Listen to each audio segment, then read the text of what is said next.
ತೆಗೆ ಬಾಬುಲೇ ಒಂದು ಫೋಟೋ ಸಿಗಲ್ಲ.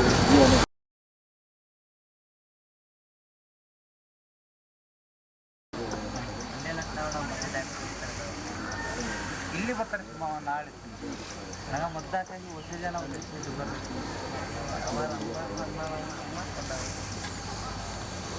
ಹಾಯ್ ನಮಸ್ಕಾರ, ನಾನಂದನ್. ನೀವು ನೋಡ್ತಾ ಇದ್ದೀರಾ ನಮ್ಮದುವೆ ನಮ್ಮಿಷ್ಟ. ಸ್ನೇಹಿತರೆ, Sugriva alias silent Sugriva. Silent ಆಗಿದ್ದರೆ ತುಂಬ ಸಾಧು ಇವನು. ವೈಲೆಂಟ್ ಆದ್ನೋ ಕಂಟ್ರೋಲ್ ಮಾಡೋದು ತುಂಬ ಕಷ್ಟ. ಹಾಗೆ ಇವನಿಗೆ ಕೊಟ್ಟಿರ್ತಕ್ಕಂಥ ಕೆಲಸನ ತುಂಬ ಸೈಲೆಂಟಾಗಿ ಕಂಪ್ಲೀಟ್ ಮಾಡ್ತಾನೆ. ಯಾವುದೇ ಆಡಂಬರ ಇಲ್ಲ, ಪಬ್ಲಿಸಿಟಿ ಇಲ್ಲ. ತಾನಾಯಿತು, ತನಗೆ ಕೊಟ್ಟಿರ್ತಕ್ಕಂಥ ಕೆಲಸ ಆಯಿತು ಅನ್ನೋ ಥರ. ಒಂದು ಕಡೆ ದಸರಾಗೂ ರೆಡಿ, ಮತ್ತೊಂದು ಕಡೆ ಕುಮ್ಕಿ ಕಾರ್ಯಾಚರಣೆಗೂ ಕೂಡ ರೆಡಿ, ಇನ್ನೊಂದು ಕಡೆ ಕ್ರಾಲ್ ಕೆಲಸಕ್ಕೂ ಕೂಡ ಇವನು ಸದಾಕಾಲ ರೆಡಿ ಇರ್ತಾನೆ. ಹಾಗಾದರೆ ಇವತ್ತಿನ ವಿಡಿಯೋದಲ್ಲಿ ನಮ್ಮ ಸ್ಪೆಷಲ್ ಸುಗ್ರೀವನ ಬಗ್ಗೆ ತಿಳಿಸ್ತಕ್ಕಂಥ ಒಂದು ಪ್ರಯತ್ನ.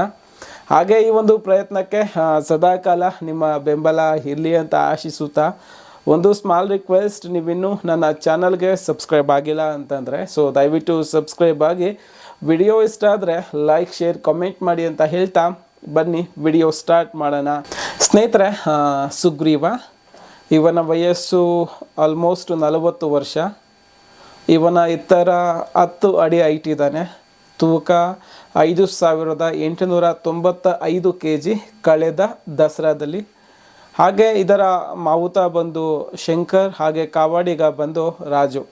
ಆ್ಯಂಡ್ ಇವನನ್ನು ಕ್ಯಾಪ್ಚರ್ ಮಾಡಿದ್ದ ಪ್ಲೇಸ್ ಆ್ಯಂಡ್ ಏರ್ ಬಗ್ಗೆ ಒಂದು ಸ್ಮಾಲ್ ಕನ್ಫ್ಯೂಷನ್ ಅನ್ನೋದಿದೆ.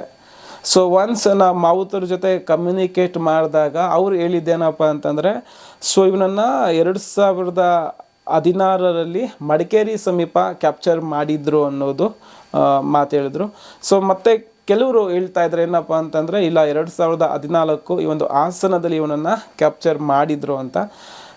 ಇದ್ರ ಬಗ್ಗೆ ನನಗೊಂದು ಕನ್ಫ್ಯೂಷನ್ ಅನ್ನೋದು ಇದೆ ಅಂತ ಹೇಳ್ತಾ, ಆ್ಯಂಡ್ ನಮ್ಮ ಸುಗ್ರೀವ ಯಾಕೆ ಇಷ್ಟು ಸ್ಪೆಷಲ್ ಅನ್ನೋದ್ರ ಬಗ್ಗೆ ನಾನು ಮಾತಾಡ್ತೀನಿ. ಮೊದಲಿಗೆ ನಮ್ಮ ಸುಗ್ರೀವ ಅಂದಿದ ತಕ್ಷಣ ಇವನು ಏನಕ್ಕೆ ಫೇಮಸ್ ಅಪ್ಪ ಅಂತಂದರೆ, ಈ ಒಂದು ಕುಮ್ಕಿ ಕಾರ್ಯಾಚರಣೆ.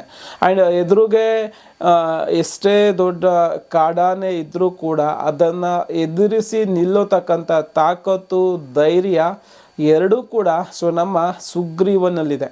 ಆ್ಯಂಡ್ ನಾವು ನೋಡಿದ್ದೀವಿ ಏನಪ್ಪ ಅಂತಂದರೆ, ಈ ಒಂದು ಕರಡಿ ಕಾರ್ಯಾಚರಣೆಯಲ್ಲಿ ಆಗಿರ್ಬೋದು, ಆ್ಯಂಡ್ ಅವು ಈ ರಾಮನಗರ ಸಮೀಪ 9 ಕಾಡಾನೆಗಳನ್ನು ಹಟ್ಸ್ಕೊಂಡು ಹೋಗ್ತಾನೆ. ಅವೆಲ್ಲವನ್ನು ನಾವು ನೋಡಿದಾಗ ನಮ್ಮ ಸುಗ್ರೀವ ಡೆವಿಲ್ ಅಂತಲೇ ಹೇಳ್ಬೇಕಾಗ್ತದೆ.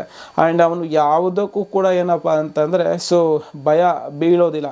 ಅಷ್ಟು ಸೂಪರ್ ಆಗಿರ್ತಕ್ಕಂಥ ಆನೆ ಅವನು ನಮ್ಮ ಸುಗ್ರೀವ. ಸ್ನೇಹಿತರೆ, ಇನ್ನು ಕ್ಯಾಪ್ಚರಿಂಗ್ ಅಂತ ನಾವು ಬಂದಾಗ ಕರಡಿ ಕ್ಯಾಪ್ಚರಿಂಗಲ್ಲಿ ನಾವು ನೋಡಿದ್ದೀವಿ. ಇನ್ನೂ ಹಲವಾರು ಕಾರ್ಯಾಚರಣೆಯಲ್ಲಿ ಅವನು ಭಾಗವಹಿಸಿದ್ದಾರೆ. ಇದಾದಮೇಲೆ ನಮಗೆ ಮೇಜರ್ ಆಗಿ ಬೇಕಾಗಿರ್ತಕ್ಕಂಥದ್ದು ಯಾವುದು ಅಂತಂದರೆ ದಸರಾ.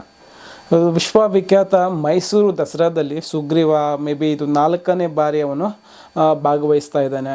ಆ್ಯಂಡ್ ಲಾಸ್ಟ್ ದಸರಾದಲ್ಲಿ ಸಾಲಾನೆಯಾಗಿ ತನ್ನ ಜವಾಬ್ದಾರಿಯನ್ನು ಯಶಸ್ವಿಯಾಗಿ ನಿರ್ವಹಿಸಿರ್ತಾನೆ. ಸ್ನೇಹಿತರೆ, ಆ್ಯಕ್ಚುಲಿ ನನಗೆ ಒಂದು ಬಿಗ್ಗೆಸ್ಟ್ ಸಸ್ಪೆನ್ಸ್ ಏನಪ್ಪ ಅಂತಂದರೆ ಸುಗ್ರೀವನದು. ನಾನು ಅಂದ್ಕೊಂಡಿದ್ದೆ ಮೇ ಬಿ ಇವನನ್ನು ಜಸ್ಟ್ ಒಂದು ಸಾಲಾನೆಯಾಗಿ ಬಳಕೆ ಮಾಡ್ಕೊಳ್ಬೋದು ಅಂತ. ಆದರೆ ಲಾಸ್ಟ್ ಇಯರ್ ಸರ್ಪ್ರೈಸಿಂಗ್ಲಿ ಏನಪ್ಪ ಅಂತಂದರೆ, ಇವನಿಗೆ ಮರದ ಅಂಬಾರಿಯನ್ನು ಕಟ್ಟಿದ್ರು. ಆ ಒಂದು ಮರದ ಅಂಬಾರಿಯನ್ನು ಅವನು ಹೊತ್ತು ಗಜಗಾಂಭೀರ್ಯದಿಂದ ಸಾಗಬೇಕಾದ್ರೆ ನೋಡೋದಕ್ಕೆ 2 ಕಣ್ಣು ಕೂಡ ಸಾಲೋದಿಲ್ಲ. ಅಷ್ಟು ಚೆನ್ನಾಗಿ ಒಂದು ಇದ್ದ ಅವನು.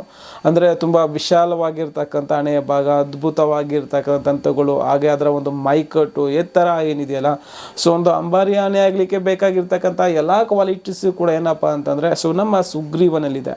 ಆ್ಯಂಡ್ ನಮ್ಮ ಸುಗ್ರೀವ ಅಂತಲ್ಲ, ನಮ್ಮ ಏಕಲವ್ಯ ಆಗಿರ್ಬೋದು, ಮಹೇಂದ್ರ, ಧನಂಜಯ, ಭೀಮ, ಪ್ರಶಾಂತ, ಎಲ್ಲ ಆನೆಗಳಿಗೂ ಕೂಡ ಏನಪ್ಪ ಅಂತಂದರೆ ಅಂಬಾರಿ ಆನೆ ಆಗ್ತಕ್ಕಂಥ ಎಲ್ಲ ಕ್ವಾಲಿಟೀಸ್ ಅನ್ನೋದು ಇದೆ. ಆ್ಯಂಡ್ ಸುಗ್ರೀವನಿಗೆ ಇನ್ನೂ ಬೆಟರ್ ಒಂದು ಆಪರ್ಚುನಿಟಿ ಅನ್ನೋದು ಸಿಗುತ್ತೆ. ಅವನು ಚೆನ್ನಾಗಿರಲಿ 100 ವರ್ಷ, ಮತ್ತು ಇದೇ ಥರ ವಿಶ್ವವಿಖ್ಯಾತ ಮೈಸೂರು ದಸರಾದಲ್ಲಿ ಸದಾಕಾಲ ಭಾಗಿ ಆಗಲಿ ಅಂತ ಆಶಿಸುತ್ತಾ ಈ ಸ್ಮಾಲ್ ವಿಡಿಯೋನ ಇಲ್ಲಿಗೆ ಮುಗಿಸ್ತಾ ಇದ್ದೀನಿ. ಹಾಗೆ ವಿಡಿಯೋ ನಿಮ್ಗೆ ಇಷ್ಟ ಆಗಿದ್ರೆ ಸೊ ವಿಡಿಯೋನ ಲೈಕ್ ಮಾಡಿ, ಶೇರ್ ಮಾಡಿ. Thank you.